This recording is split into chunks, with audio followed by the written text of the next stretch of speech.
Hi, I'm Darryl Strawberry. Hi, I'm Tracy Strawberry. A few years ago, Darryl and I started the Darryl Strawberry Foundation to help children and adults affected by autism. We wanted to be a voice for them and raise money to help them with their struggles. When Darryl and I walked into the Center for Autism Education in 2006, these children ran up to Darryl. Children that they said would never talk or speak to anyone or that they didn't like to be touched, they just ran up to my husband. And we were just able to stand back and watch and observe. We did not really know what autism was, and it just changed our life dramatically.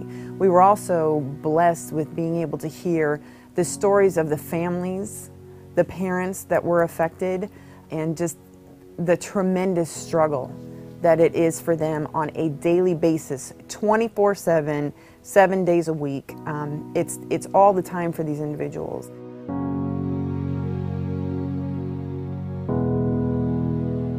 We were in the doctor's office and we heard autism. We didn't even really know what autism was, but we knew it was a life sentence for us. You know, you have a picture in your head about what might happen, you know, through your child's life, and you realize that all of that's gone. She's 15. It doesn't appear at this time that she's ever going to be able to live on her own or drive, or certainly she won't ever be a mother. There's no way. I mean, that's been clear for a long time now. So we're blessed in that she's as high as she is. She's as high functioning as she is, because at least she can speak and she can have some good days. But she's not going to get as far as we had hoped when she was 3. 1 out of every 150 children are affected. 1 in 94 boys are affected. 1 child is diagnosed with autism every 20 minutes. Autism is costing our nation over $35 billion a year and is projected to grow at a percentage rate of 10% annually. Autism only gets 5% of the funding. There will be more children that are diagnosed with autism this year than diabetes, cancer, and HIV/AIDS combined. It is a severe epidemic. It is serious. It is affecting our entire population. It affects every person, even tax dollar-wise, monetarily. We have to do something about it. He's pretty much nonverbal. We go by, his words are muddled and they're very few. He has some sign language. A lot we go by body language, just knowing James, try to anticipate his needs before he needs them, so there isn't a meltdown. It would be screaming or kicking, throwing things, biting. I mean, the bad thing is what you would see. I mean, he would bite his arm. He scratches, so I have scars on my hands. We tried to protect him from himself, but he's so big right now, it's hard to control. She can put her hands into my hair, and with strength, I don't know where it comes from, hand over hand over hand, pulling hair out. I've battled with her, you know, and that's just, that's probably the most upsetting thing to, you know, all of us. And, you know, the kids seeing me wrestle, you know, having to restrain their sister. It just, it's not something you want to do. Autism affects the communication and the social skills of the brain. And each individual, it can be from mild to completely debilitating. And it expresses itself in several different ways. Lack of communication, some children are nonverbal, some children exhibit aggressive, destructive behaviors. Other children are just very quiet and they cannot interact with you. They're very intelligent, or they cannot have a social conversation. It affects that portion of the brain, but it affects it in so many different ways that you really can't sum it up.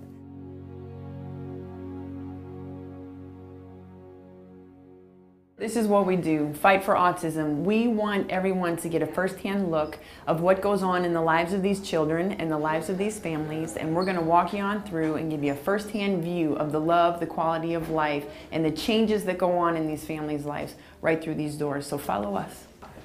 Okay, we're going to walk in, we're going to see some of our kiddos now and see what they're doing, how their day's going, and what they actually do here at the center. You sorting? Yeah. Good job. There you go. Good job. Good job. Are we studying? What is he learning We're to putting do? our papers in the binder, and then we're going to do some daubers. Do Fantastic. you want to show them how you work? Yeah. Yeah. Can you open? There you go. Eddie, are you hiding in there? Let me see that face. Let me see that face. What else? Oh, you got candy bars. I saw me a nice, how about a Baby Ruth? You're not supposed to have that much sugar. It's very important to know that without these centers and without these schools, that these children would either be in an institution, a mental institution, or they would be at home. Parents tell us all the time that the meltdowns have decreased. Some have even said from 40 meltdowns a day down to 2 to 3 meltdowns a day. Some of these parents have had the miracle of their children learning how to speak here. They've been nonverbal for 9 or 10 years, and they've come to the Center for Autism Education, and because of the way they're taught here and the way they're loved here, these children have learned how to speak. Can you imagine getting a phone call, hearing your child on the other end calling you at work, saying hi? These are amazing things. So this is music class. Patty is the music teacher, and a lot of our kids that are nonverbal really come out in music class. They love the interaction that Patty has and the music, and they love to feel it, and they do a lot of sensory activities. Yeah! Go, Chris. In the USA, I was born in the USA. I was. Oh yeah, I see you moving. Oh yeah.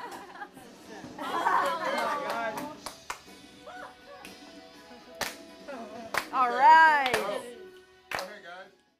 It's easier to go through the day knowing that he's here and that he's, no matter even if he is having a meltdown, they're going to deal with it in the appropriate way.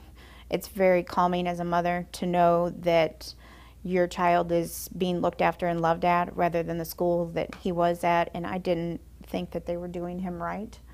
But we didn't have a choice. We didn't have another option. He has stumped doctors. He's stumped specialists that we had someone from out east that came to work just with Shane, and he stumped him. So no one's ever really been able to describe Shane or what he does, why he has these tantrums, what it's coming from, and how to stop it until he's went to the Center for Autism, and they've been able to get a hold of how to treat him or how to take care of him, you know, and they've helped us. So. Yes, it helped him in many degrees to control himself and to de-escalate and to relax before it happens.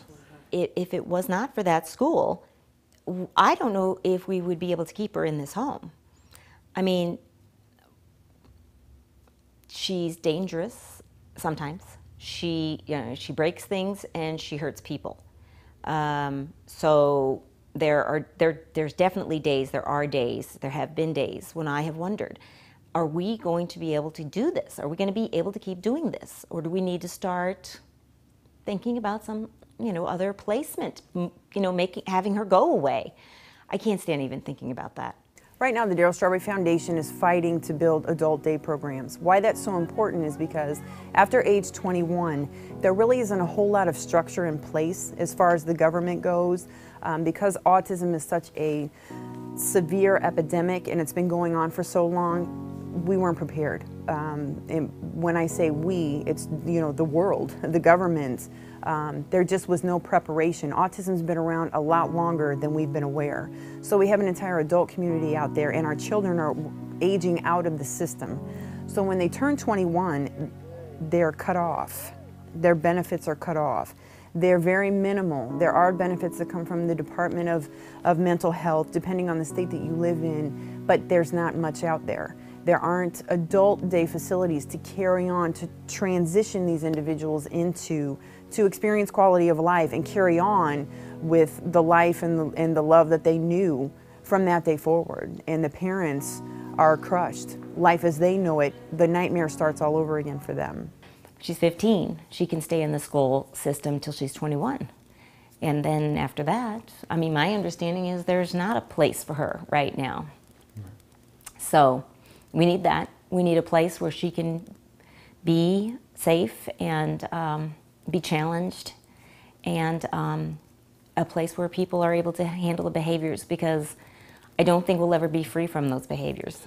It's extremely important that an adult daycare program be put together and put into place for, I'll say, Shane, and for really his peers, all kids with autism, those that are his peers at the Center for Autism, they all need an adult program.